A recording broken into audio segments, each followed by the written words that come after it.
Hello and welcome to another video by Rick Miracle, me, in my series Freemasonry and Satanism. Well, I've got an interesting book to look at today. Series number 173, The Lost Keys of Freemasonry, Manly P. Hall.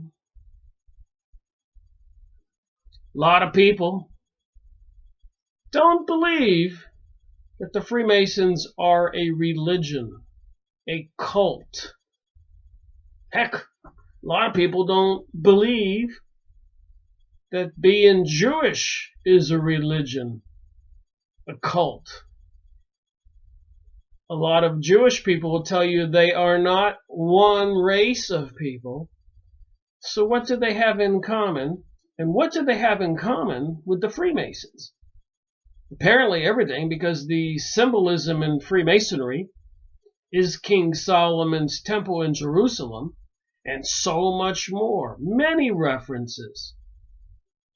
So when you take the hierarchy of the pyramid, the Illuminati, which apparently means being illuminated into the mystery religion, a cult, and then when you go down the pyramid to the subordinate lower organizations with all these secret societies, you get Zionism or the Kabbalist, Rosicrucian, Freemasons, and probably so many more, thousands of them. And the only people ignorant of this are the masses of citizens all over the world. They don't have any idea. So I thought I'd read from this a little bit and let people who watch my video decide, is Freemasonry a religion? And if it is, what kind of religion? The Lost Keys of Freemasonry. So on the cover right away is George Washington.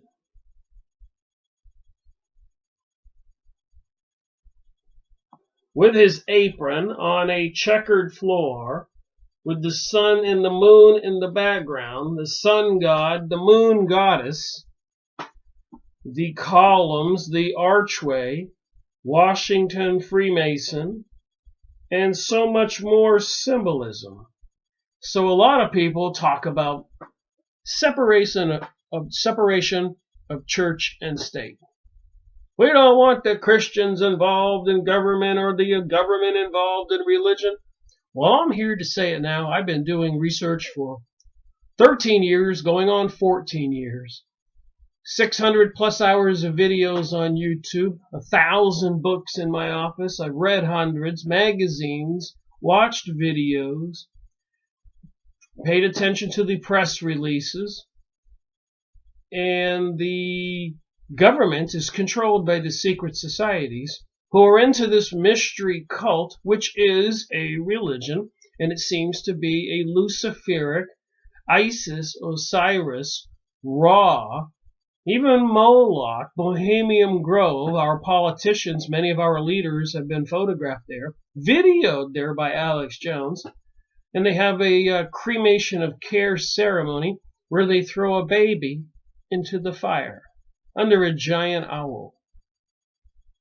So if you've been watching my videos, I've been continuing to show there are all kinds of satanic rituals and symbols everywhere permeating our societies. All the obelisks, those pointy buildings or structures, stone in our city squares, is the phallic symbol, a missing body part of Osiris when his brother killed him, and his wife Isis recovered the parts except one part. And the symbol for the son of Osiris and Isis is Horus, and his symbol is the all-seeing eye, and that's on the back of the $1 bill. So what is going on? What is the religion? And how much more accurate of information can you get than a book by Manly P. Hall? Also includes the classic works, Freemasonry and the Ancient Egyptians. Here we go. Now you know why they had 911 and all the activities in the Middle East. And the Masonic Orders of Fraternity. Manly P. Hall, author of The Secret Teachings of All Ages. So I'm going to just read some selected pages out of this and discuss it. And I think it's clear enough in its own words. So where I'm going to start, and you're not going to believe this, but part of the Freemasons Lodge organization, when you join, the first 3 levels, first degree, second degree, and third degree. Anyways, the entered apprentice is the first degree, the fellow craft is the second degree, and the master mason is the third degree. And most people don't go beyond that. They join for the socialism, the business contacts. Some people go for the seeking to be illuminated, seeking the mysteries, maybe learning a little bit about nature and its secret powers. Witchcraft. Things that they can do that the rest of us don't know about. Witchcraft. Sorcery. The Kabbalah. I've been talking about this. Channeling, mediums, psychics, spiritual beings, communicating with another dimension. If people have these abilities and know how to do these things, are they using those abilities and that knowledge to the detriment to the rest of us?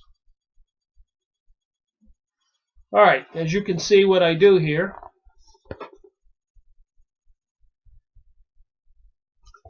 and I've been reading this book off and on for numerous years, probably had it 5 or 6 or 8 or even 10 years, this book, and I've shown it in numerous videos and read some pages out of it. So during the years I put these little indexes in there so that I know what I read, and I try to pencil it in that I use those pages in this video or that video, whatever. So this is page 51, and it starts out with something quite explosive for information. Things I've been saying.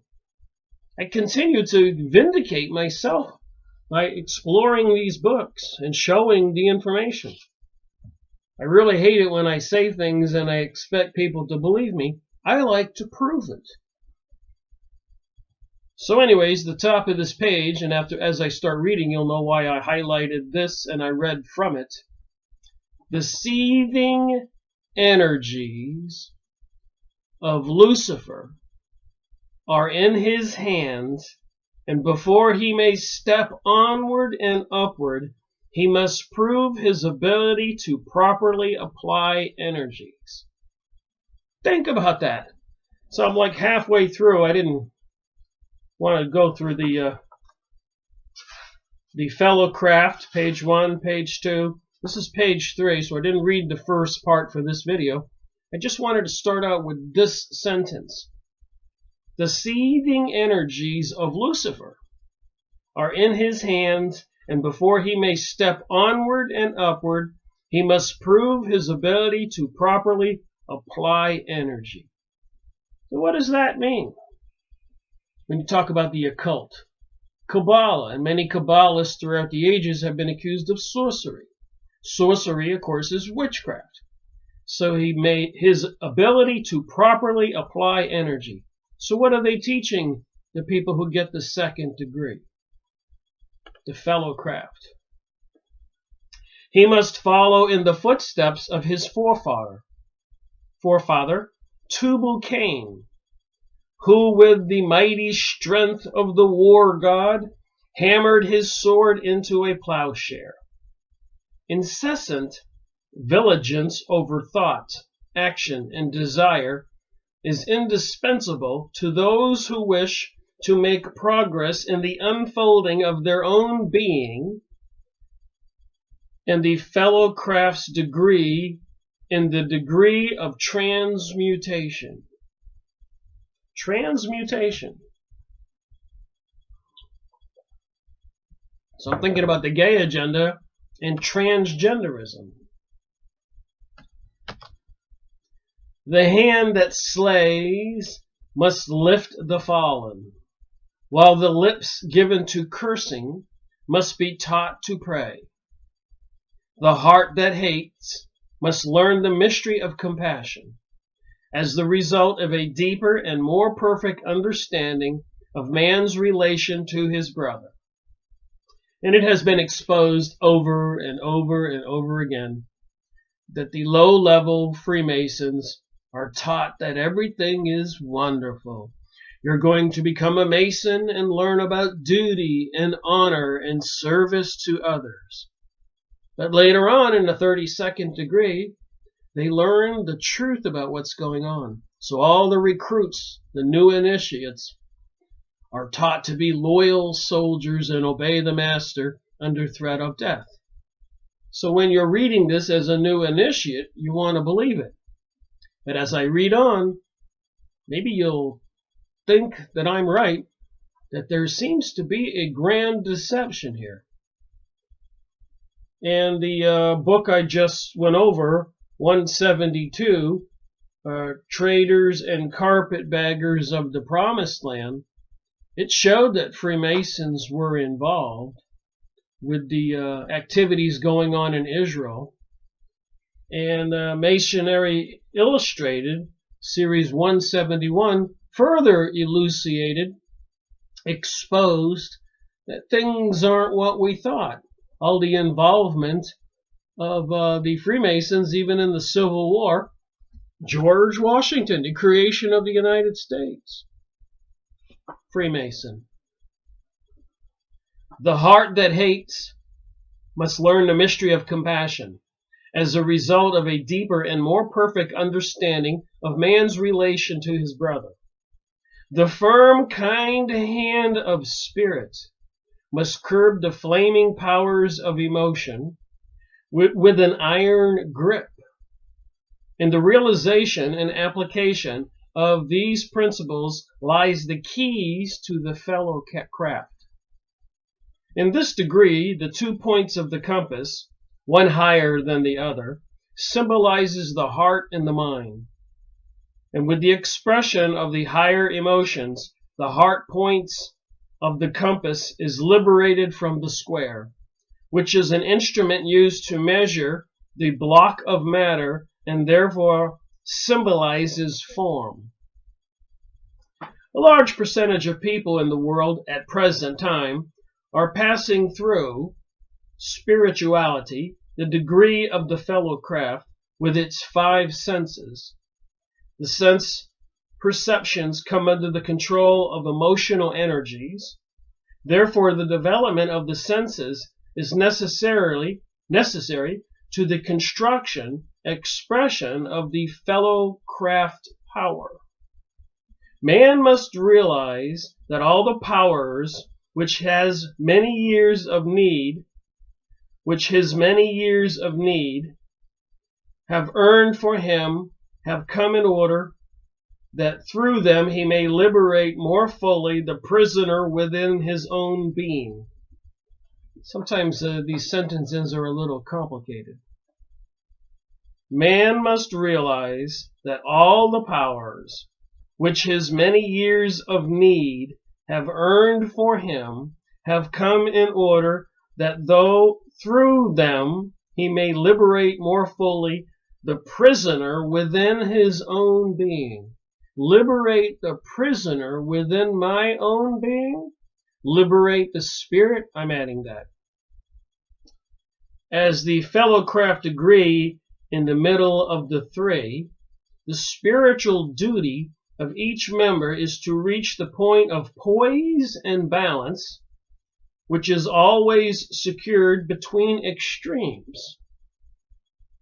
The mastery of expression is also to be found in this degree. The keywords of the fellow craft may be briefly defined as compassion, poise, and transmutation. in the fellowcraft degree is concealed the dynamo of human life. I guess that would be the power or the energy of human life. The fellowcraft is the worker with elemental fire, which it is his duty, next page here, to transmit into spiritual light. Can you see the connotations here indicating some kind of religion, philosophical belief in creation and where we came from, maybe where we're going, or religion? The heart is the center of his activity, and it is while in this degree that the human side of the nature with its constructive emotions should be brought out and emphasized. But all of these expressions of the human heart must become transmuted into the emotionless compassion of the gods, who, despite the suffering of the moment, gaze down upon mankind and see that it is good. The emotionless compassion of the gods, who, despite the suffering of the moment, the suffering going on planet Earth at the moment, gaze down upon mankind and see that it is good. So they're describing some god or gods in the heavens gazing down on mankind, and despite the suffering of the moment, gaze down upon mankind and see that it is good. When the candidate feels that he has reached a point where he is able to manifest every energizing current and fire flame in a constructive, balanced manner, and has spiritually lifted the heart sentiments of the mystic out of the cube of matter, he may then expect that the degree of Master Mason is not far off, and so may look forward eagerly to the time of his spiritual ordination into the higher degrees. Spiritual ordination into the higher degrees. He should now study himself and realize that he cannot receive promotion into the spiritual lodge until his heart is attuned to a superior spiritual influx from the causal planes of consciousness. I guess that would be the ether, maybe another dimension. The following requirements are necessary before the student can spiritually say that he is a member of the ancient and accepted rite of the fellow craft. And remember, go look at my video, Masonry Illustrated, Series 171. And it's not ancient, and it's not Scottish. It is modern, and apparently it came from France, and from some Jewish people in France creating the Freemasonic degrees. So that's clearly a lie and a deception. Number 1, the mastery of emotional outbreaks of all kinds, poise under trying conditions, kindness in the face of unkindness, simplicity with its accompanying powers. These points show that the seeker is worthy of being taught by a fellow craftsman. Number 2, the mastery of the animal energies, the curbing of passion and desire, and the control of the lower nature mark the faithful attempts on the part of the student to be worthy of the fellow craft. Number 3, the understanding and mastery of the creative forces, the consecration of them to the unfolding of the spiritual nature, and a proper understanding of their physical application are necessary steps at this stage of the student's growth. So this was under the sentence, the following requirements are necessary before the student can spiritually say that he is a member of the ancient and accepted rite of the fellow craft. And obviously it's not an ancient and nor do I believe accepted. Even in Maine, when I was up there and other parts of the country, they have these round signs, blue signs, maybe the size of a stop sign, on the side of the road saying Freemasonry, ancient and accepted. I guess it's some kind of putting us on legal notice. And if nobody disagrees, then I guess it is accepted. But I don't think most people know. A lot of people are not inquisitive enough to ask questions and question why that sign is there every 4 or 5 miles.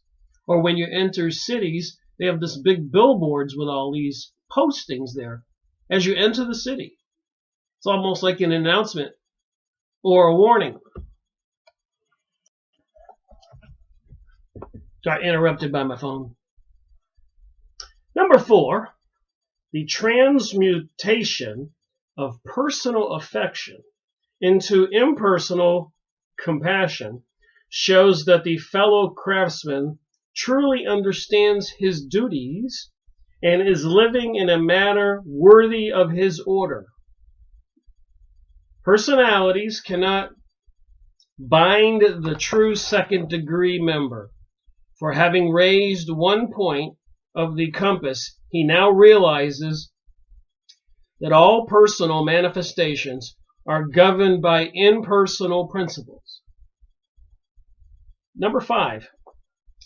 At this point, the candidate consecrates the 5 senses to the study of human problems with the unfolding of sense centers as the motive.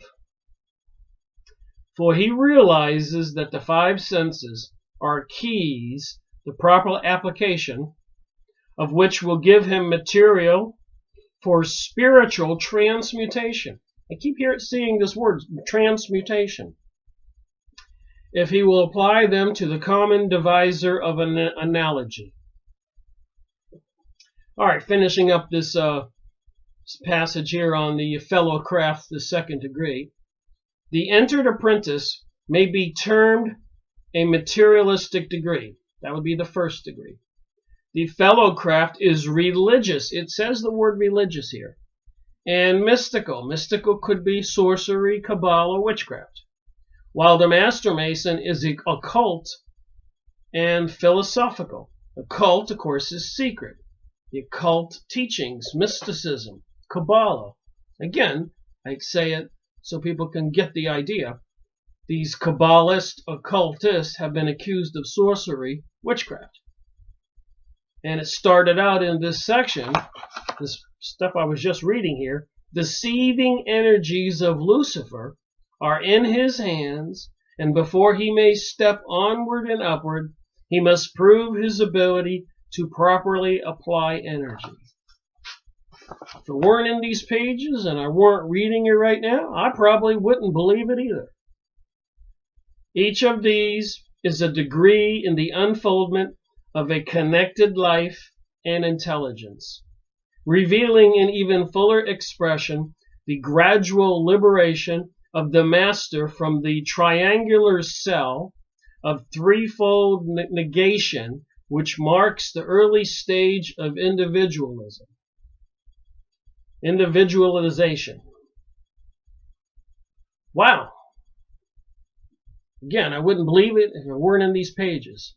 Got a lot more to read, but that's the some of the information about obtaining the second degree, the fellow craft.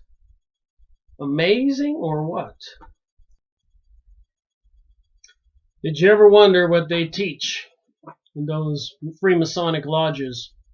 If you live in any kind of size of a city, you have a big Masonic lodge downtown with the double-headed eagle on the top and a big cornerstone on the bottom, cornerstone of a building. And on one side it has the calendar date, Georgian, the calendar we all know, and the other one has the Jewish calendar, which is about 3,000 something years further back. So it'll say 5,113 versus the other one saying 1921, whenever they built that particular Masonic building. So they have the Jewish calendar the Hebrew calendar, and they have the current Christian calendar, and other symbols on the building. All right, I'm just going to read some different sections in this book.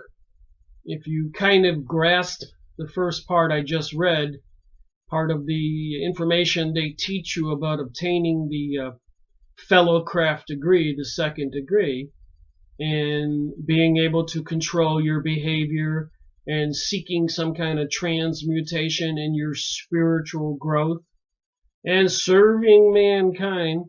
It all sounds kind of good, but there are some questionable things in there, like Lucifer and the mysteries and the occult. But here's where it takes a big jump.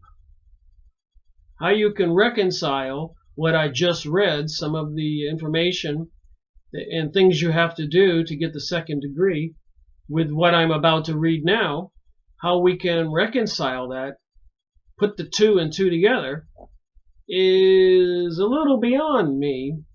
But I guess they tempt people into thinking they're going to teach them some kind of secrets about our world, like some kind of magic. And I guess that would perk anybody's interest. You know, people do strange things when they're after something. All right, so anyways, there's something called the Emerald Tablet of Hermes. The ancient tablet was the first revelation of God to man. Again, so people don't think that Freemasonry is religious, and most of our politicians come from the Freemasonic, even the Skull and Bones Lodge, and many other of these secret societies, and they've been doing that for a couple hundred years since the creation of the United States.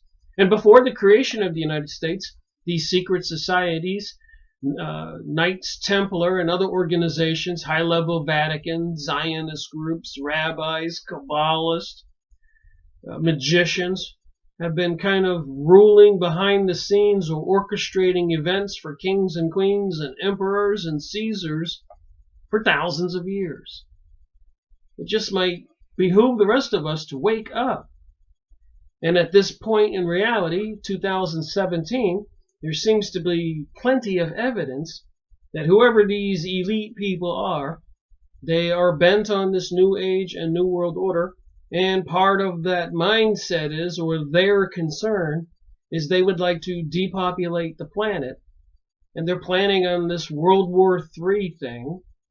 Even in the United States, in Georgia, the Georgia USA Guidestones, please look them up. It tells the story, and the plaque for that installation seems to be from R.C. Christian, and that would tell me it's the Rosicrucians, another secret society that is also involved with Helena Blavatsky's secret doctrine, Theophist Society, publishing the Lucifer magazine, and also the Freemasons, Golden Dawn, and many other secret societies. So it's all connected, even with the Illuminati seemingly at the top of the pyramid, and I'm not quite sure it's at the top. Of course, on top of the pyramid is the one eye, the all-seeing eye, and that represents seeing all things. So this green emerald, the Emerald Tablet of Hermes, while its mystery is practically unknown to this age, it is believed to be one of the earliest representations of the Hieramic legend. So in the Freemason teachings, which they teach initiates in the lodge, was that King Solomon, to build the temple, King Solomon's temple, to kind of emulate the tabernacle, these portable buildings that were following the Hebrews on their exodus from Egypt, while in the sky this cloud follow along, apparently with some kind of craft in it or beings, and at night it would land and the beings would get out of the craft and go into the tabernacle, 4-post with a curtain around it, and then another inner room. And King Solomon wanted to honor that God and those beings, the way I understand it. So he was building King Solomon's temple on those designs, but much larger and permanent. Anyways, he hired the king next door, or asked the king next door to help him, King Hiram. And King Hiram had a master mason builder, also named Hiram, sent him over to King Solomon along with a lot of supplies, lumber and stones, etc., metals. Anyways, 3 ruffians, 3 of the lower masons, wanted the secret word. I guess it had some kind of magical power, witchcraft, and he wouldn't give it to them, so they killed him. And the story goes on and on. You can go watch my video series 61. I made 12 2-hour videos on the Blue Lodge handbook on the rituals for the 1st degree, the 2nd degree, the 3rd degree, and the 4th Blue Lodge degree. And not all lodges use the 4th Blue Lodge degree. So 12 2-hour videos. If you're interested, if you got the time, and you want to hear the degrees in slow motion as I read them from an actual Blue Lodge handbook, series 61. So here in this book, there's so much to read here. I can't read everything, obviously, and I don't want to do an audio book. If you're interested in any of these book reviews I've gone over, go find the books. Go look up these books or these authors or other videos on YouTube. Get yourself a notebook. Take a little time and educate yourself. It just might behoove the rest of us to wake up. What is this new age and this new world order? And apparently these things I'm talking about is going to be the religion of the future that everybody will have to swear allegiance to or be beheaded. And they're planning, per prophecy, to microchip everybody with the mark of the beast. And it did say Lucifer's seething energies here. So what about the Emerald Tablet of Hermes? Who's Hermes? The Emerald Tablet of Hermes, illustrated on page 84, introduces us to Hiram. I explained who Hiram was. He was sent by King Hiram to help King Solomon build the temple, and apparently had some magic abilities. Anyways, this emerald tablet looks like this.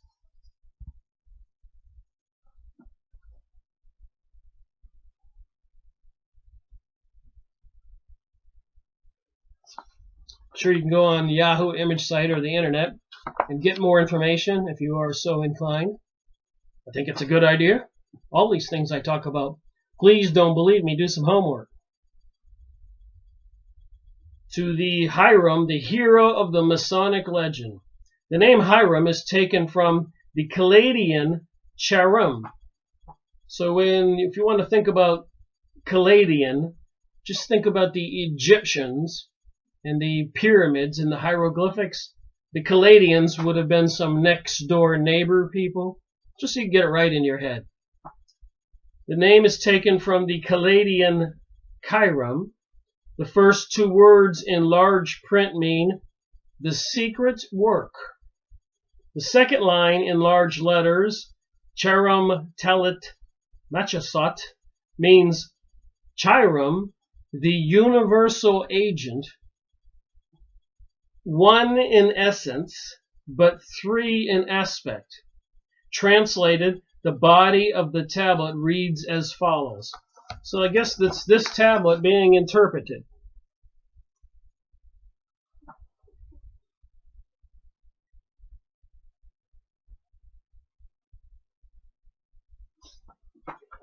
Wouldn't it be amazing to be able to read that?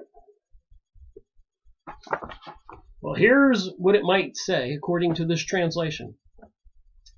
It is true and no lie, certain and to be depended upon, that the superior agrees with the inferior, and the inferior with the superior, to effect that one truly wonderful work.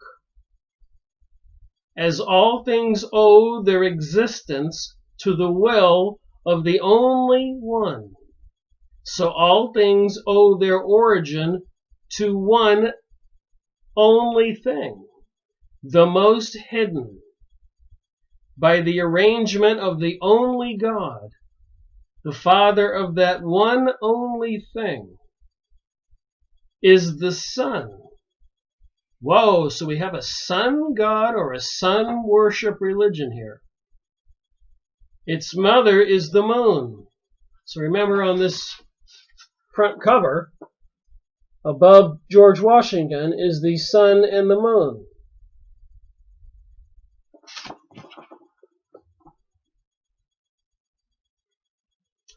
Its mother is the moon. The wind carries it in its wings, and its nurse is the spirituous earth. The one only thing after God is the Father of all things in the universe. Its power is perfect after it has been united to the spirituous earth. The spirituous earth. Separate that spirituous earth. That means spirits. An earth made of spirits, spirituous. Separate that spiritual earth from the dense or crude earth by means of a gentle heat with much attention. In great measure it ascends from the earth up to heaven and descends again, newborn, on the earth, and the superior and the inferior are increased in power. By this thou wilt partake of the honors of the whole world, and darkness will fly from thee. This is the strength of all powers. With this thou wilt be able to overcome all things, and to transmute all that is fine and all that is coarse. In this manner the world was created, but the arrangements to follow this road are hidden. The arrangements to follow this road are hidden. Pardon my speaking mistakes. This is not easy. For this reason I am called Chirum Telet Mashiach, one in essence, but three in aspects. So even in the Christian religion, when I grew up, it's the Father, the Son, and the Holy Spirit. One in essence, three in aspect. In this Trinity is hidden the wisdom of the whole world. It is ended now what I have said concerning the effects of the sun. And remember, our calendar starts out on Sunday. I guess the first day of the week is Sunday, and the last day of the week would be Saturday. And Saturday is supposed to be representative of Saturn, and Saturn is supposed to be representative of Satan. The Jewish worship day is Saturday, and they have the rest of us worshiping Sunday, which is the first day of the week, and it's Sunday, which means we're worshiping the sun. A lot of people talk about the deception. Finish the tabular Shamargadina. Reading on in this topic about the emerald tablet of Hermes. In a rare, unpublished old manuscript dealing with the early Masonic and Hermetic mysteries. Here we go. I keep talking about the Kabbalah, Hermeticism, mysticism, magic, witchcraft, sorcery, and here they're tying the words together. With early Masonic and Hermetic mysteries, we will find the following information concerning the mysterious universal agent referred to as Chirum, and another way to say that is Hiram. The sense of this emerald tablet can sufficiently convince us that the author was well acquainted with the secret operations of nature. Secret operations of nature. Witchcraft, maybe? Shamans who know certain things? And I'm not trying to say all this secret knowledge of nature is evil, but those people who are using it, swearing under threat of death not to divulge it with the rest of us, and all the other evidence that the secret societies are behind things, like Zionism, World War I, World War II, French Revolution, Crusades, and so much chaos and anarchy throughout history, it does cause me to have some concern. What about you? And I know a lot of people think, wow, this is too crazy. But I think we people, we humans, are intelligent enough to ponder and have an opinion on these topics. If we will just take a moment and think and look at the words and be brave enough to speak up and say, that's not right. Look what they've done. What do they say in Mississippi or Missouri? It's not what you do, it's what you say. I don't care what you say. I want to see what you do. The politicians tell us they're going to bring about change or make America great again, but they don't. They lie. And the people don't want to have the courage to stand up and say so. Everybody's living for the moment. And regrettably, we're spiritual beings, and we live for a very long time. And the regrettable part is we have to answer for living in the moment and not taking responsibility and being mature, responsible individuals. And looking the other way when people are being killed or robbed or raped and murdered and so much more, tortured, deceived. All right, back to the book. So, secret operations of nature, and with the secret work of the philosophers, the alchemists, and the hermetists. He likewise well knew and believed in the true God. So that would be the author of the Emerald Tablet and some of the ancient manuscripts and the information on the hieroglyphics in Egypt and the rest of the world. What is the true story? It has been believed for several ages that Chaim, one of the sons of Noah, is the author of this monument of antiquity. So apparently Noah was a descendant of Enoch. And Enoch was kind of beamed off the earth and taken into heaven and shown around. I've made videos on the material from the book of Enoch. I've looked at the Dead Sea Scrolls. We're going to look at that again. I've made videos. And all this stuff is mentioned here. Isn't that odd? Connecting the dots. I'm saying here in this video, Freemasonry is a religion. And a religion is a cult.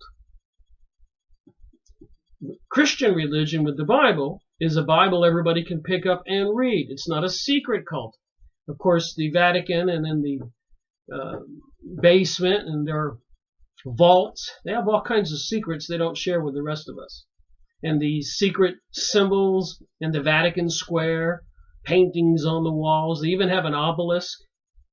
And other symbols, the Capitol building with the dome.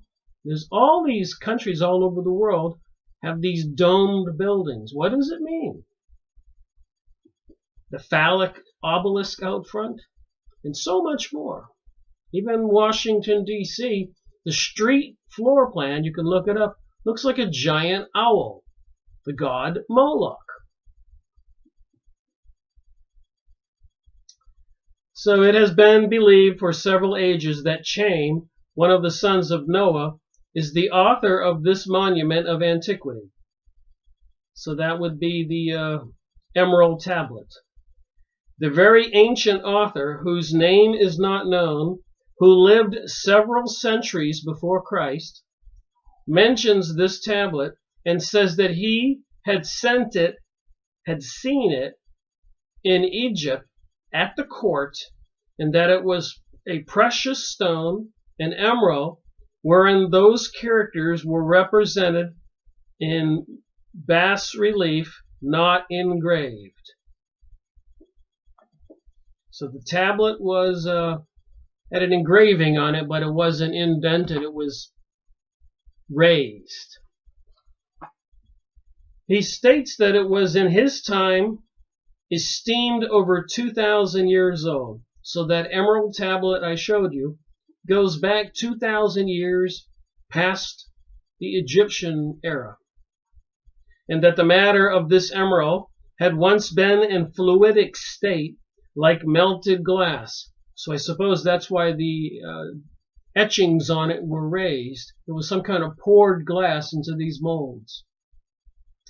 And had been cast in a mold, and that to this flux the artist had given the hardness of a natural and genuine emerald by alchemical art.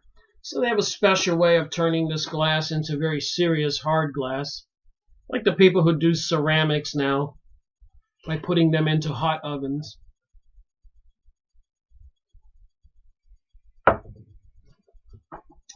The Canaanites were called the Phoenicians by the Greeks, who have told us that they had Hermes for one of their kings. There is a definite relation between Chiron and Hermes. So we do have an ancient religion here, an ancient belief. Chiron is a word composed of 3 words, denoting the universal spirit. The essence thereof of whole creation does consist in the object of Chaldean, Egyptian, and genuine natural philosophy according to its inner principles or properties.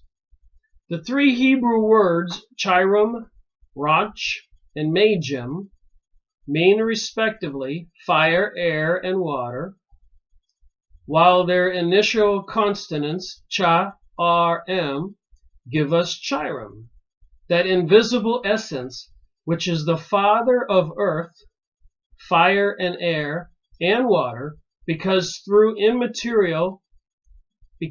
although immaterial in its own invisible nature, as the unmoved and electrical fire, when moved it becomes light and visible, and when collected and agitated becomes heat and visible and tangible fire, and when associated with humidity it becomes material. The word Chiram has been metamorphosized into Hermes and also into Hermen. And the translators of the Bible have made Chiram by changing Cha and to he, both these Hebrew word signs being very similar. So now we're bringing in the Hebrew peoples into this conversation with the Egyptians. This would tie into the Hermetic teachings, the Rosicrucians, the Kabbalah, and the Kabbalists have been accused of sorcery, witchcraft. In the hermaphrodite,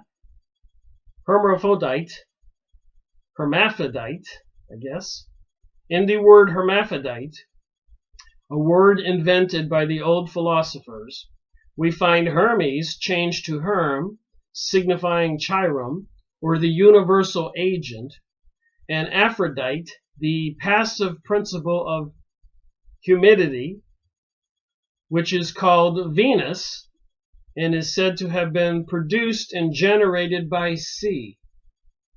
We also read that Hiram, Chiram, or the universal agent, assisted King Solomon to build the temple. No doubt as Solomon possessed wisdom, he understood what to do with the corporalized universal agent. So King Solomon, who was supposed to have had a magic ring with the 6-pointed star to call forth demons, this is page 87 in this book here, The Lost Keys of Freemasonry. So King Solomon had this magic ring with 6-point star on it, was able to call forth demons, beings from the invisible realm, and that's where he got his power. So let me read this sentence again. No doubt as Solomon possessed wisdom, he understood what to do with the corporalized universal agent. So some kind of corporalized universal powers. The Talmud, supposed to be the more sinister Hebrew book, like a Bible. The Torah is supposed to be the better one.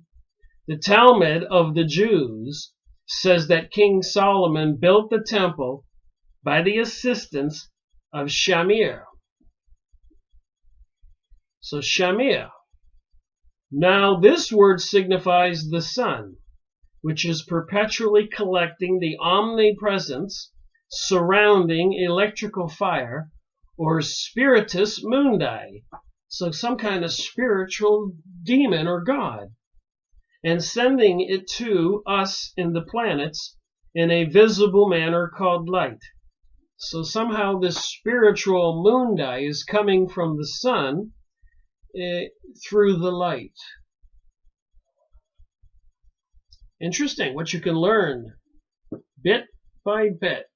If you want to learn what these occult people know, you have to really take your time and read each sentence. And of course, in the initiation materials and all these other books, that's what these initiates have to do. They have to dedicate years to this stuff. So I hope by default I'm not becoming initiated into these mysteries. I just want to know what the heck's going on. What is it, this religion? The one that wants to destroy Christianity and the Islamic people's religion, and even the Buddhist or the Hindus, according to Aleister Crowley. Go watch my video series 23. Get the Book of the Law. And this has everything, in my opinion, to do with the channeled material that I've been going over, all the different books by different channelers communicating with beings from the other side. That's valuable information. And notice I don't get a lot of views or a lot of thumbs up, because I just think people want to brush it off. And I think that's wrong. If this information that they're sharing with people who have great followers, many people watch these speakers and go to these lectures every day, buy the books. They believe what they're being told, but the information is coming from some invisible beings. Would these invisible beings be deceiving us? And Jesus says in the Bible, you need to test the spirits because they will deceive us. Jesus cast out many unclean spirits and demons of people. There's a lot of evidence supporting that this invisible reality exists. It has something to do with reptilian beings. Even the gray aliens, people who have been abducted, say they just pop into existence and pop back out of existence. Walk through walls. Teleport them. All right, this electrical flame, corporalized and regenerated into the stone of the philosophers, enabled King Solomon to produce in immense quantities of gold and silver used to build and decorate his temple. So here's King Solomon using this magic, this transmutation from this light, the spiritus mundi, from the sun. It allows him to transmute other metals into silver and gold. And that's where he got the money to build King Solomon's temple way back then. And this is why the Zionist Hebrew Jewish people have been focused on recapturing the Middle East and rebuilding their empire and rebuilding King Solomon's temple. And look what it involves, what I've been talking about. It should concern everybody. This is more than just a physical reality we're all aware of. There's things going on behind the scenes involving something of a spiritual interdimensional nature. And I think that's important to know. According to the Christian Bible, it's like an antichrist and some kind of prophesized destruction and the marking everybody with the mark of the beast and executing all the other people who do not swear allegiance to this beast. These paragraphs from the ancient philosopher may assist the Masonic student of today to realize the tremendous and undreamed of store of knowledge that lies behind the allegory which he often hears but seldom analyzes. So I suppose it takes a very thoughtful man or woman to think about this stuff when recruited into the Freemasonic lodges, as per Masonry Initiated, published in 1905, my series 171. A lot of these lodges were open and recruiting people just to get the dues, and were creating fortunes. It was the people at the top who were probably getting into this secrets of nature, witchcraft material, with some kind of an agenda, serving some kind of beast or beings, maybe. Hiram, the universal agent, might be translated Vita, the power eternally building and unfolding the bodies of man. Wow. The use and abuse of energy is the keynote to the Masonic legend. The use and abuse of energy is the keynote to the Masonic legend. In fact, it is the key to all things of nature. So the use of energy is the key to all things of nature. Wonder what that would have to do with the directed energy beams they were using in the California fires, if that's what happened, as many people are saying. Or the directed energy beam that helped destroy the Twin Towers, if that's what happened. Judy Woods in her book kind of describes that happening. What kind of powers? Remember the Indiana Jones movie? When they open up the Ark of the Covenant and those rays come out and electrify and burn everybody to a crisp, except for Indy and his girlfriend, who he tells her, shut your eyes, don't look at it. What are we dealing with? Wonder who was the advisor for the Indiana Jones series. Has a lot of occult significance in every one of those movies.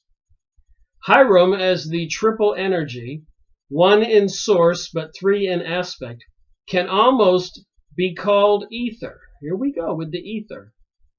That unknown hypothetical element which carries the impulses of the gods through the microcosmic nervous system of the infinite. For like Hermes and Mercury, who was the messenger of the gods, either carries impulses upon its wings, the solving of the mystery of the ether, that's this air around me, which apparently spiritual beings can be in, or if you prefer to call it vibrant space, is the great problem of Masonry. So the solving of the mystery of the ether, of the vibrant space, is the great problem of mystery, of Masonry. So I guess the problem is once you understand this magic, you can become a witch. But if you're a Mason, when you understand this magic, you become a Mason. So what's the difference between a Mason and a witch? Or somebody who's in the Illuminati, or the Kabbalistic occult, or the mysteries? Channeling material, is that part of the secret? Communicating with other beings. And what are these beings from the other side and the messages they are delivering? Can we believe it? Why do a lot of young people using Ouija boards become possessed and they have to be taken away in straitjackets and ambulances to mental institutions? Look it up, don't believe me? A lot of people are into the occult. Why do a lot of people these days have demons and daggers and satanic tattoos all over their body and horrific body piercings? And why are all these skulls and dragons and serpents being painted on the sides of buildings in our city, downtown, rural areas and bridges? Why? The ether, as a hypothetical medium, brings energy to the three bodies of thought, emotion, and action. In this manner, Chiram, the one in essence, becoming three in aspect, mental, emotional, and vital, the work which follows is in effect to bring to light other forgotten and neglected elements of the Masonic rites. and to emphasize the spirit of Hiram as the universal agent. So you could think of the universal agent like some kind of god. Freemasonry is essentially mysterious, ritualistic, ceremonial, representing abstract truth in concrete form, earth or substance, smothering energy or vitality, is the mystery behind the murder of the builder. Like I said, some very interesting stuff here to read. And, you're not going to be able to figure everything out. But if you listen to this video or go get material, these books, and you read this stuff and you ponder it, and you please, just when you read it, don't believe it as gospel. Have a discerning mind. Question things. Then go read the Bible too and other things, so you can see what that says, and then see what this says. And I think any human being who's willing to take the time and use some common sense and think, and open your mind, you might come to some realizations. There are some things going on that we all ought to know. For example, look at this picture. That would be Isis, with Horus on her lap, the Egyptian initiate. So I'll be reading about that next. So what do you think so far? Freemasonry a religion, a cult, or just some social club? People don't know. All right, there's another bit of material. I'll be reading from these pages. I'm just reading some pages and having a conversation. And hopefully I, as well as the people who watch my videos, will get something from this. We'll walk away and say, this is what I think. I didn't know that. Well, that's concerning. What do you think? Motive. So it's got this big page here with this little white plaque titled Motive. What motive leads the Masonic candidate out of the world and up the winding stairway to the light? He alone can truly know, for in his heart is hidden the motive of his works. Is he seeking the light of the east? Remember, the sun rises in the east. Is he seeking eternal wisdom? Does he bring his life and offer it upon the altar of the Most High? So does a new recruit and initiate bring his life and offer it upon the altar of the Most High? Of all things, motive is most important. Though we fail again and again, if our motive be true, we are victorious. This is what they teach people who join. Time after time, we succeed. If our motive is unworthy, we have failed. Enter the temple in reverence. Just like you walk into a church. You walk into a church in reverence. For it is in truth the dwelling place of a great spirit, the spirit of Masonry. Masonry is the ordainer of kings. So the Pope of the Vatican is an ordainer of kings also. So you think it's the same thing as Masonry, but they just deceive us? I think so.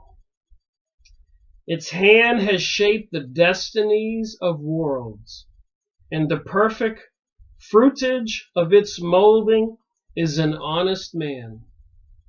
Well, look what they've done, and look what they say, and listen to what this says.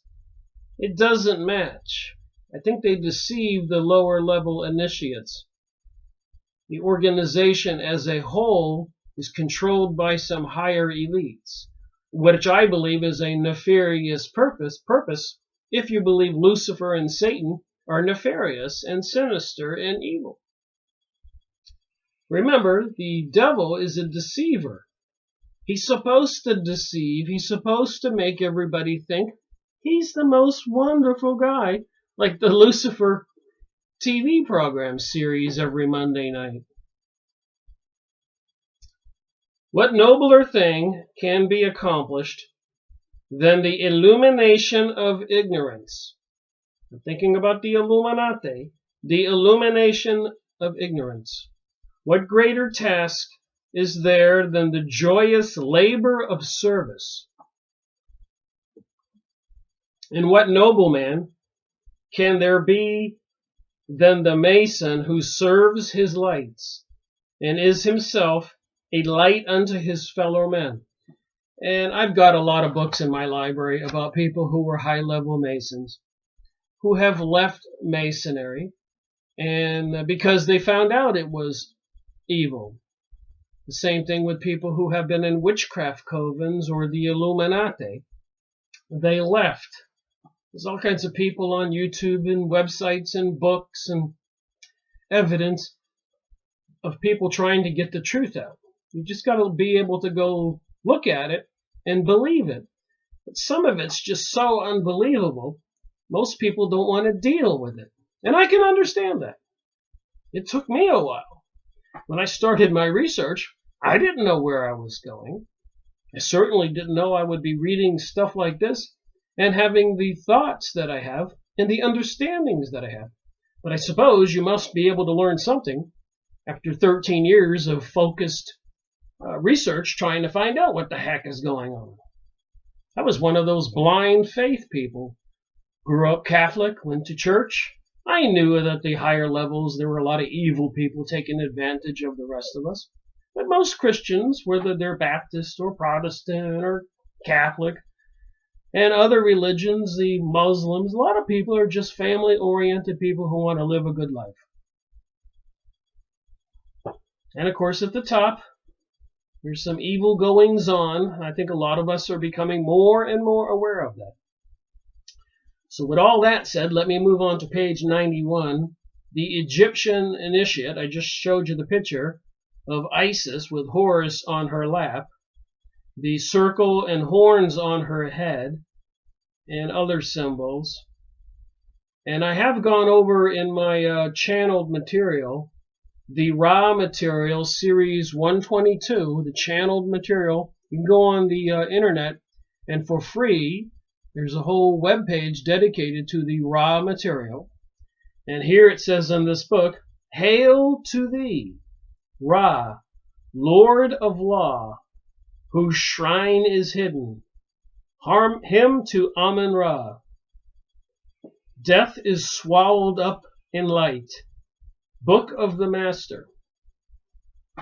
So a lot of these people, like Helena Blavatsky, Theophilus Society, publishing the Lucifer magazine, Alice Bailey, Annie Besant, Albert Pike, and so many more, in their occult rituals communicating with beings on the other side, these beings are called masters. Early Masonic historians, such as Albert Mackey, Robert Freck, Gould, and Albert Pike, were of a single purpose in their efforts to establish a definite correspondence between the Hiramic legend of Freemasonry and the Osiris myth as expounded in the initiatory rituals of the Egyptians. Did you hear what I said? The Egyptian pyramids, the monuments, the initiations into the Egyptian, the Pharaoh's religion. They're combining that with the Freemasonic legends and teachings, the Hiramic legend, Osiris. And then in Morals and Dogma, I've made a lot of videos on Morals and Dogma book, series number 85, many 2-hour videos on the different degrees. Please go watch them. I make the videos so you don't have to go get these books. And I read directly from the books so you can see that I'm trying to tell you the truth, to get as close to the truth as you can. That's the difficulty with a lot of this material. We don't know what people's agendas are. My agenda is quite simple. I wanted to find out what the heck is going on. Who's messing with my world? Who's killing the fish, the animals, polluting the water? They would have us believe it's we the people.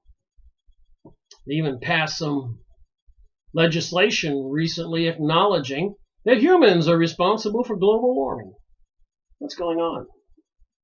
What's going on with all these movie stars and politicians being accused of molestation and rape, men and women, and coming out on TV going, oh, I'm so sorry, I shouldn't have done it.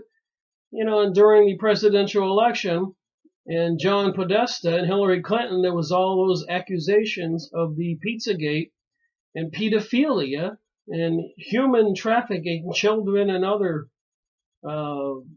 things. What's going on?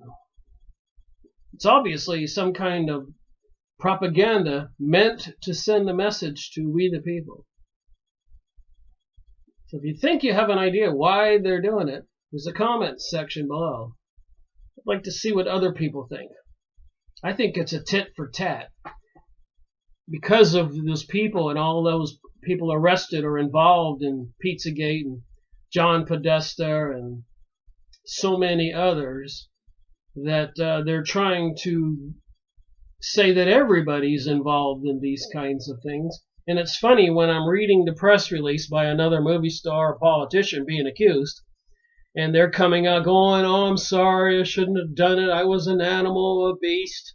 I look over here on the right-hand side where the advertisements are, and there's a scantily clad, beautiful women, or a half a dozen of them, almost pornographic. I'm going, wait a minute, this picture's here, and here's this press release. Somebody's messing with our minds, and I think it's intentional. And I do tie it in with this stuff, in this new age, and new world order, globalism, sustainability, biodiversity, going green, global warming, pole shift, Nibiru, Anunnaki, gray aliens, reptilians, all these deceptions, threats and fears and propaganda. In Morals and Dogma of the Scottish Rite, Albert Pike sums up briefly the writings of the Plutarch on the allegories of the Osirian cult, and even calls attention to the probability that the Virgin weeping over a broken column is Isis, the mother of mysteries, lamenting the death of her husband and brother whose body was hidden in the great pillar in the palace of the king of Bilbos. So apparently Osiris's body was cut up into 17 parts, and Isis was able to recover 16 of them except for the phallic unit. And so in honor of this Osiris deity, Egyptian, the obelisks are in the center square of the Vatican, and then your town and city all over the world.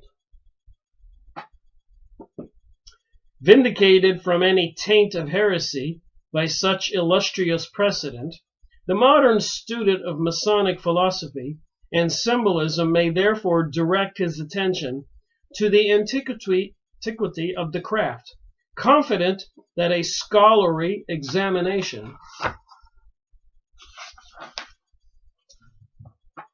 of ancient theological and theogonic system can but add luster to his order and credit to his own name. So this is what they're teaching these recruits into Freemasonry. Too long has Freemasonry been diverted from its proper ends into strange and irrelevant courses. But in each generation, a few of the better informed brethren, through their untiring efforts, have assisted in preserving the high philosophical aspect of the symbols of the craft. Witchcraft? What?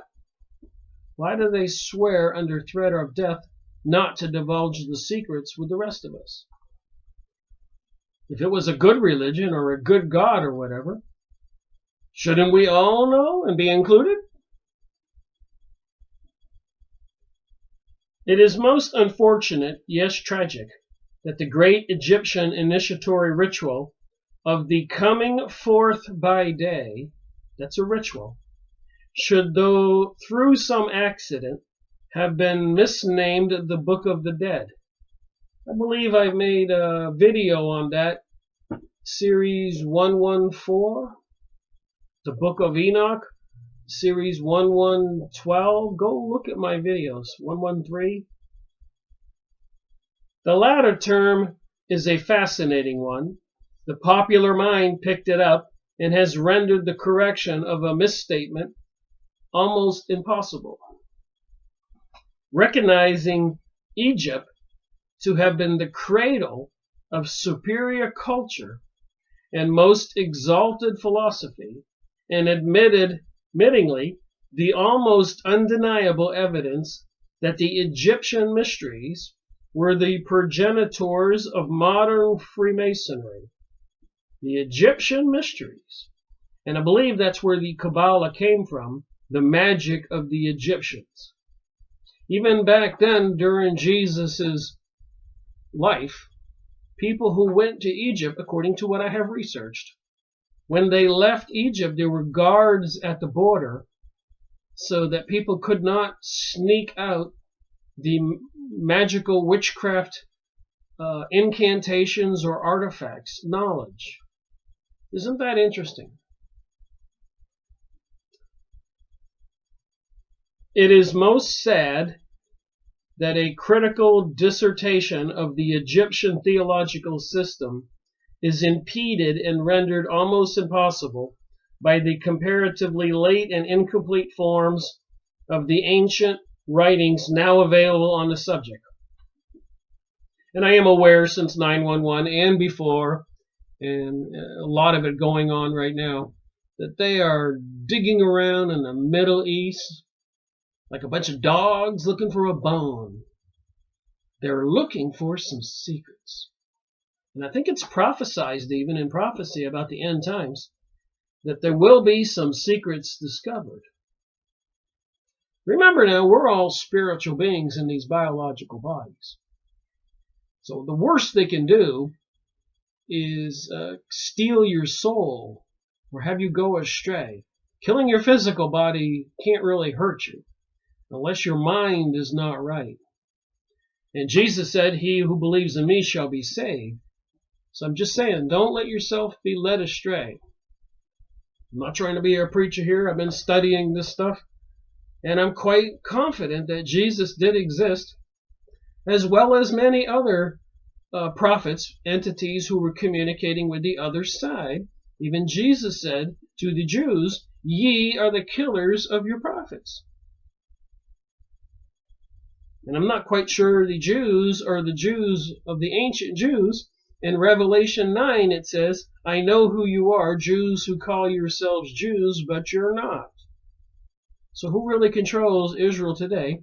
It appears to be the Illuminati into the Kabbalah and all these ancient mysteries, which would be something to do with the hieroglyphics in Egypt and all over the world, with some kind of serpent beings. So funny, things you just don't want to believe or talk about. You go, man, I don't want to deal with that. But if you do the research, that seems to exist. It is quite evident to the Egyptologists that such papyruses as those of Ani and Hafner are incomplete and inadequate renditions of older and more complete writings yet unrecovered. So they are looking for more information. The Book of the Dead is a treasure house of Masonic lore to those who can realize that the ancient work has a significant meaning throughout, and were it available in complete form, would render the whole subject of philosophy considerably more lucid, so everybody would understand completely.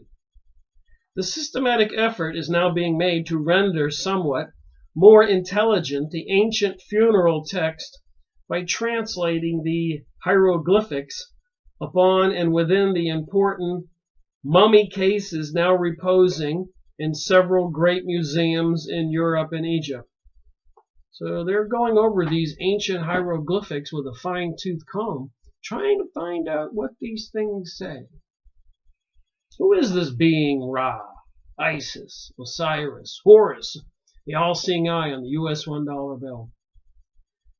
Moloch, the big owl in the Bohemian Grove in California, where our politicians go every year. Throw a baby in a fire, have a ceremony like a witch's ceremony where they're screaming, dressed naked in long robes, called the cremation of care. And so much more. Go watch Alex Jones' video on Bohemian Grove if you haven't seen it. They're screaming and howling, and apparently they ship in gay men for these men, no women allowed, satanic sexual rituals also. So the stories are told. At the present time, it is only possible to speculate as to the Masonic importance of this research.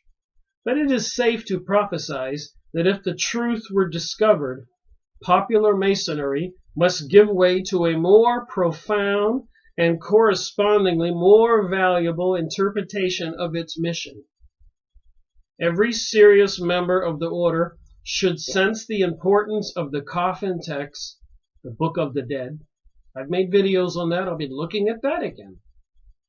And possible clues to a more recondite and valuable interpretation of the mass of symbols and allegories which have been woven into the fabric of Freemasonry.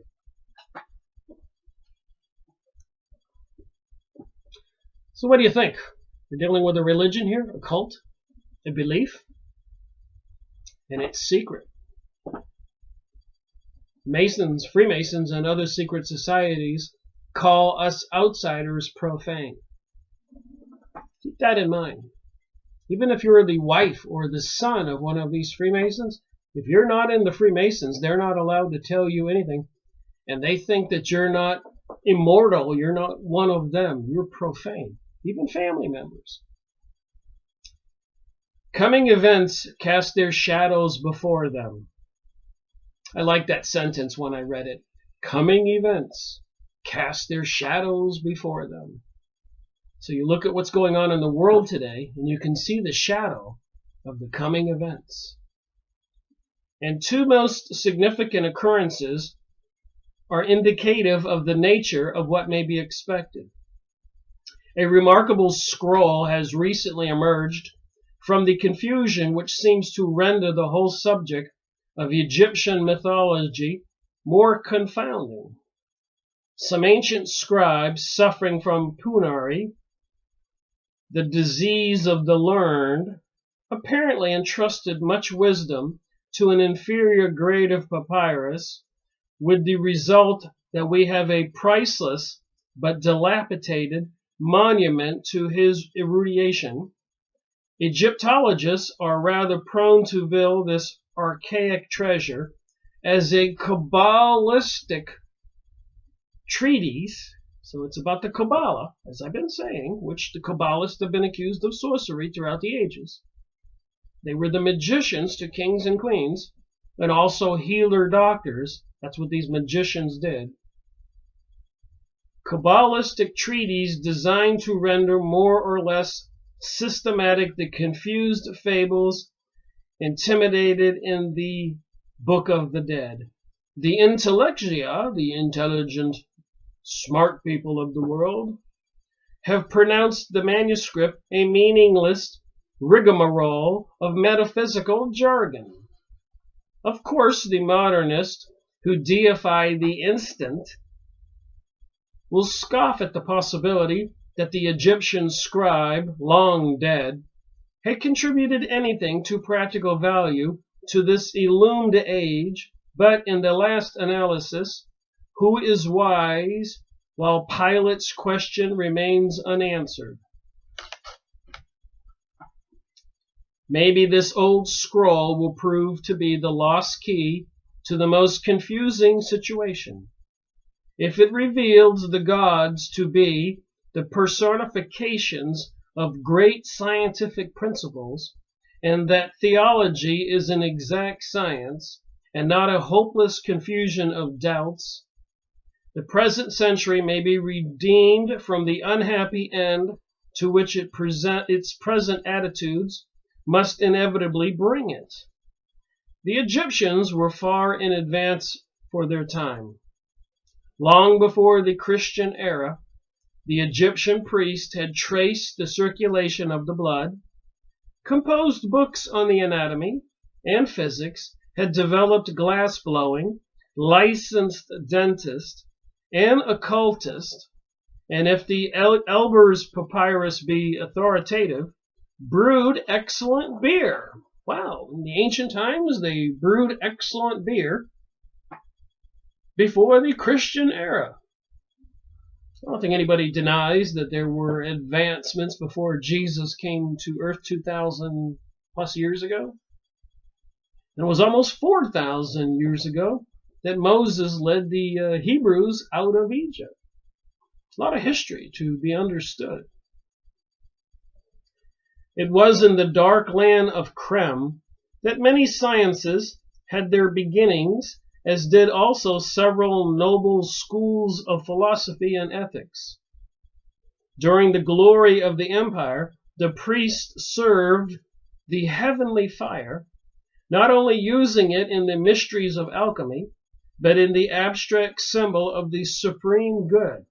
Well, I am aware completely that over the thousands of years of history, a lot of these kingdoms and pharaohs and other groups were sacrificing people quite regularly.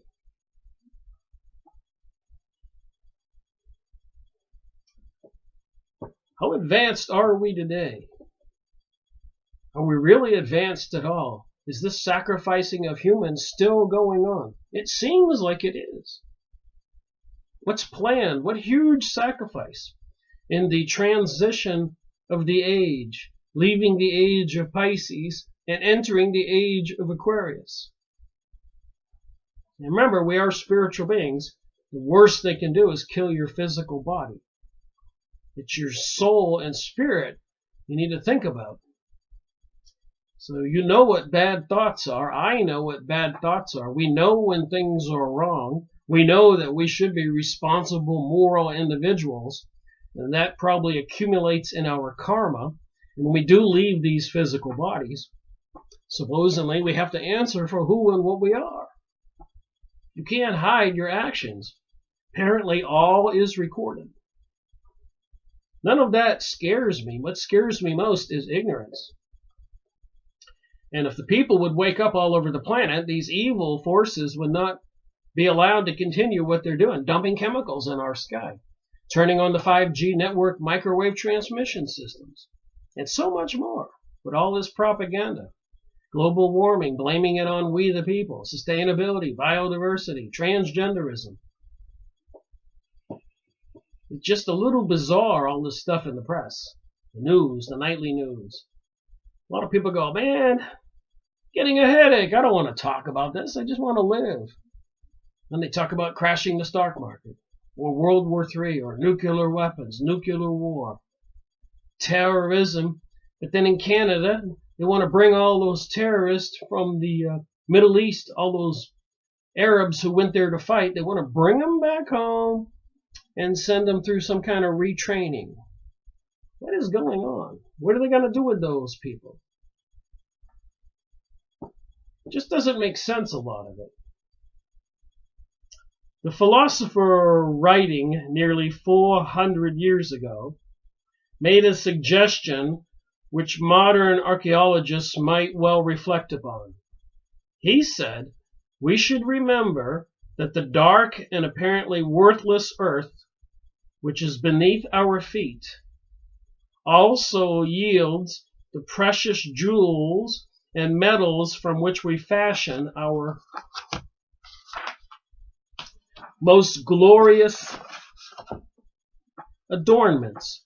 And I'm aware right now they're trying to get the people to move out of the rural areas, and they have a plan to force all these citizens into these cities with all of the cameras and microchipping the people and the electromagnetic transmission systems and the toxins in the drink and the water, the food, poisons, and some kind of controlled reality is coming, like the Hunger Games movie or Divergent.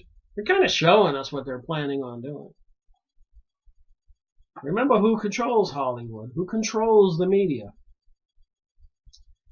Shall the archaeologists seek physical fragments alone, or wedding science to philosophy, sift the dust of ages for intellectual treasures far more precious than the chips of the ancient empire? The second discovery is of direct and most intense Masonic interest. The papyrus of the Book of the Dead definitely proves by the prompter's marks and notes scattered throughout that his strange document, presumed to be concerned solely with the destiny of the disembodied spirit. That's why they were mummifying these Egyptian leaders. Presumed to be concerned solely with the destiny of the disembodied spirit.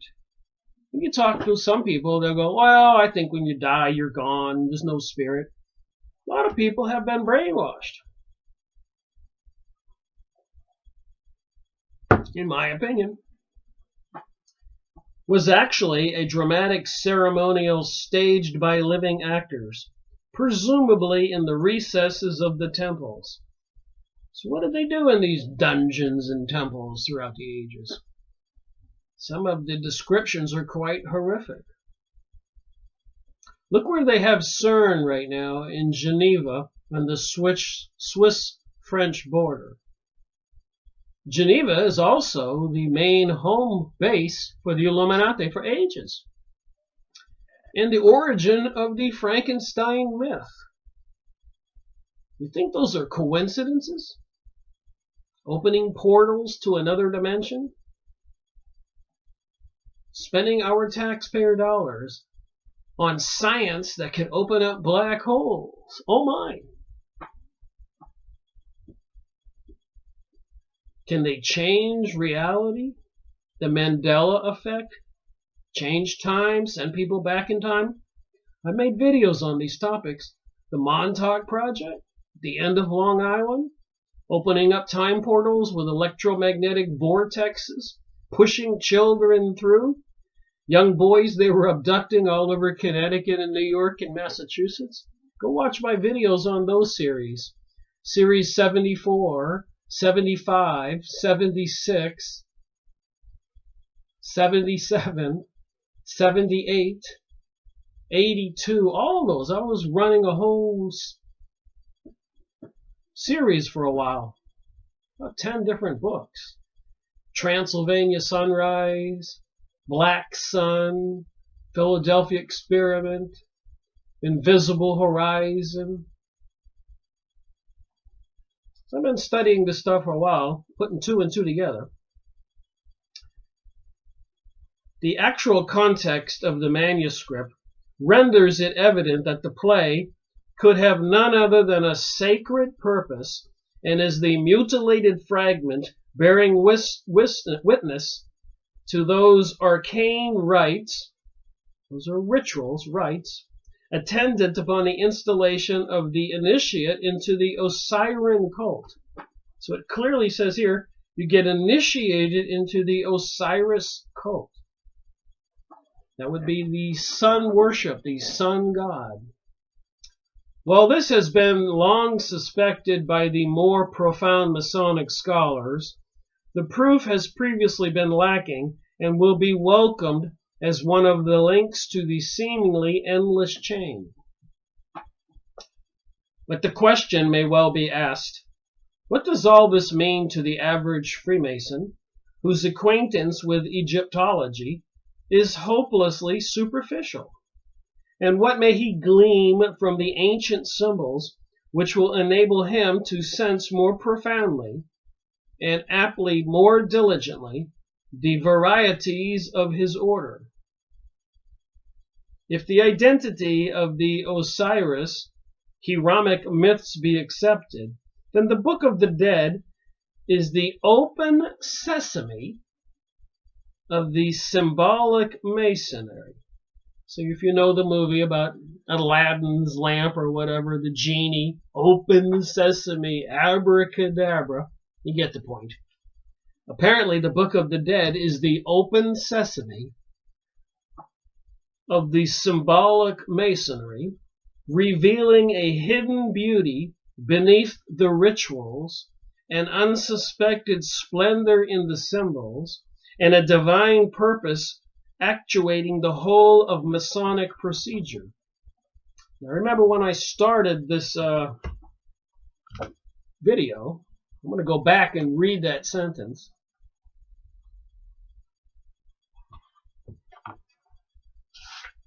I started this video with this sentence, page 51. The seething energies of Lucifer are in his hands, and before he may step onward and upward, he must prove his ability to properly apply energy. I read and report. What do you think? All right. The symbols of the craft have been superficially interpreted for centuries, but even Albert Pike confessed that as far as his research had permitted him to penetrate the actual meanings of the curious figures had been hopelessly, and he even feared irretrievably lost. For lack of adequate meaning, the whole mass of allegories lose the name of action, and no longer impel the neophyte, the new initiate, to the accomplishment of a nobler state. Now remember, there's a lot of these initiation organizations like the Rosicrucians. And they recruit people and they have to surrender all worldly thinking and all their goods and their family and meditate and do these rituals for years to try to see the light and surrender their bodies and souls to the master. Maybe the seething energies of Lucifer. The Egyptian mystery, page 94 on the bottom, the Egyptian mystery ritual was originally concerned with the accomplishment of the curious and wonderful circumstance which was termed the coming forth by day. This understanding of this ceremony and the principle for which it stood is indispensably to the attainment of wisdom. So they want to attain some kind of wisdom. The second birth appears in the arcana of nearly all great religions, and the achievement of conscious immortality was regarded as one of the chief goods which resulted from perfection. So I guess if you get initiated and you study very hard and you get the achievement of conscious immortality, regarded as one of the chief goods resulted from perfection. Well, that's something to aspire for, you think? Who were the ancient Hierophants? These people who were into these Kabbalistic mystery, wisdom, sciences. Who were the ancient Hierophants, of whom it is said, death had forgotten them? So who were these people who did not die? Geneva, where the CERN is, was the origin of the Frankenstein myth and vampires. Death had forgotten them. Just me putting two and two together, thinking, pondering, contemplating. Who were the royal priests who were born from age to age without dying? Yes, even the Melchizedeks, for it was said of the Prince of Salem that he was his own father and his own mother. Wow.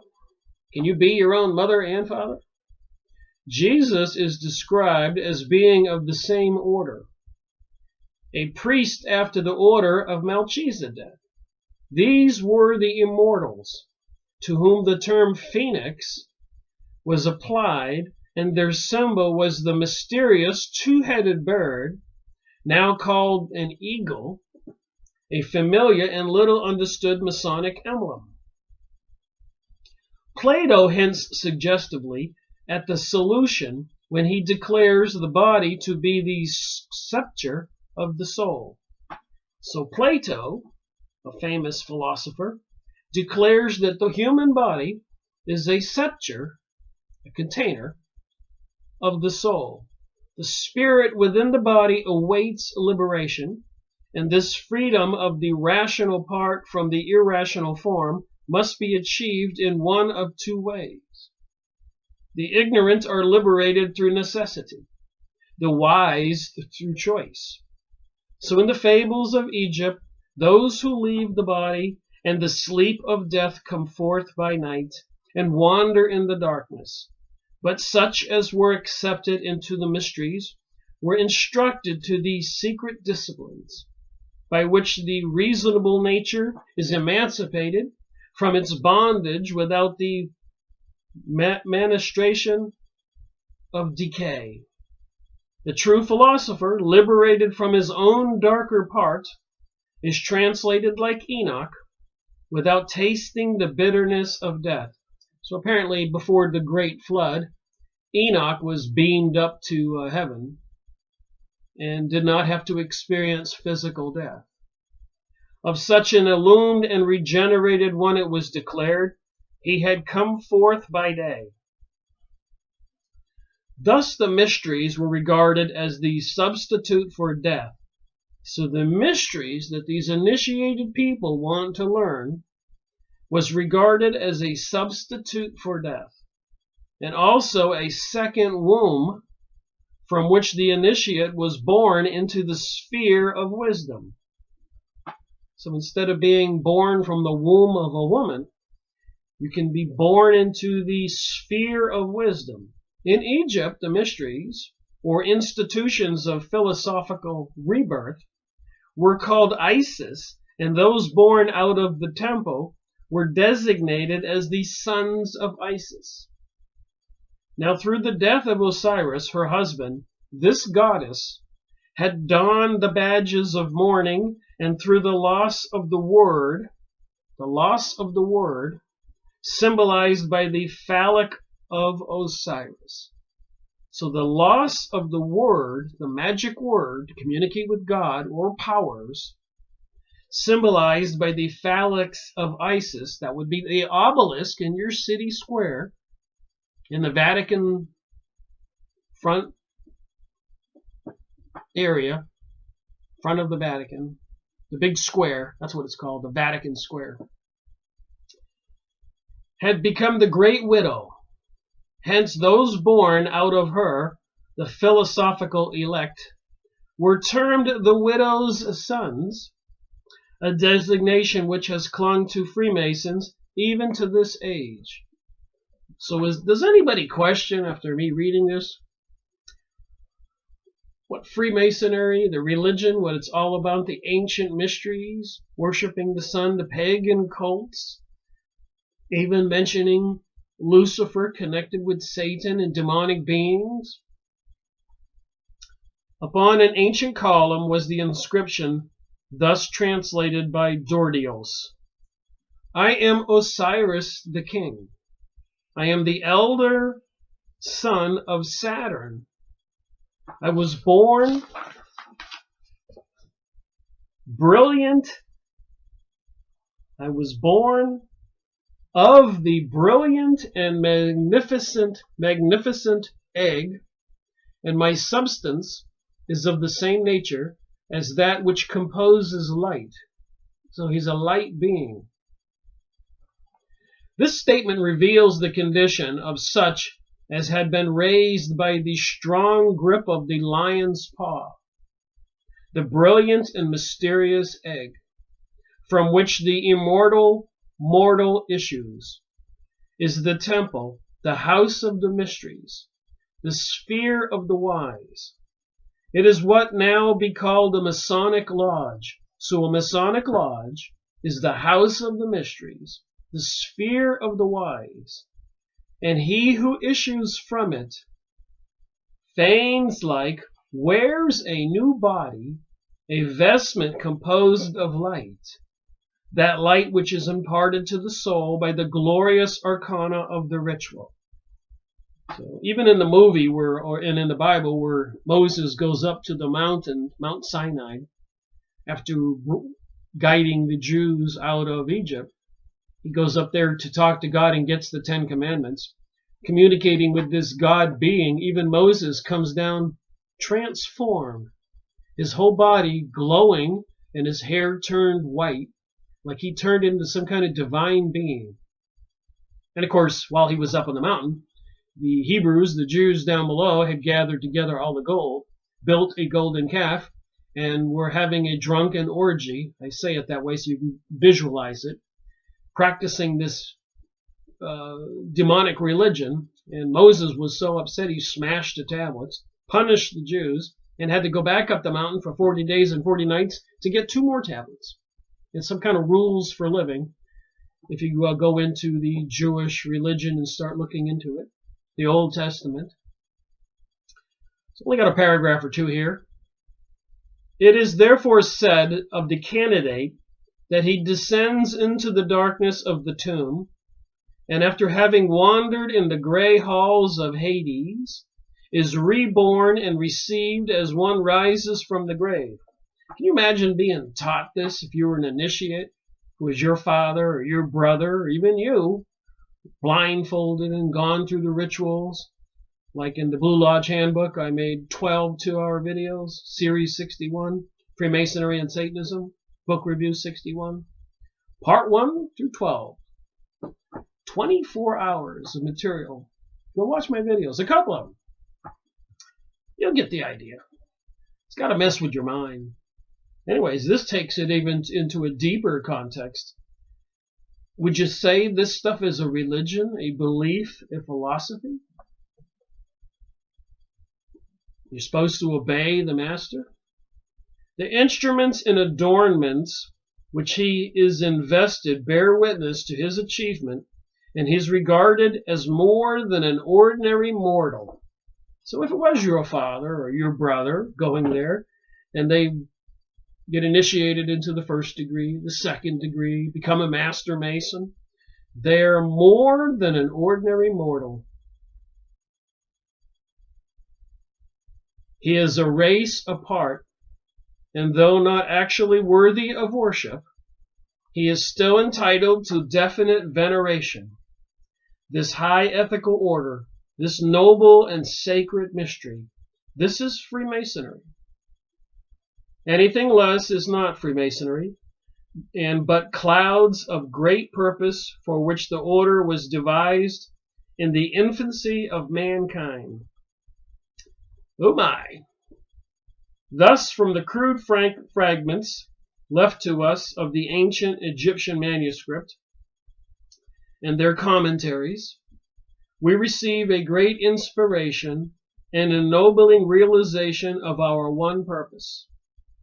We are promised that if we serve faithfully and consecrate ourselves to the purpose for which Masonry schools came into existence, the word will ultimately be returned, and with it will come the full understanding of that deep and sublime mystery of philosophy as the rational substitute for death.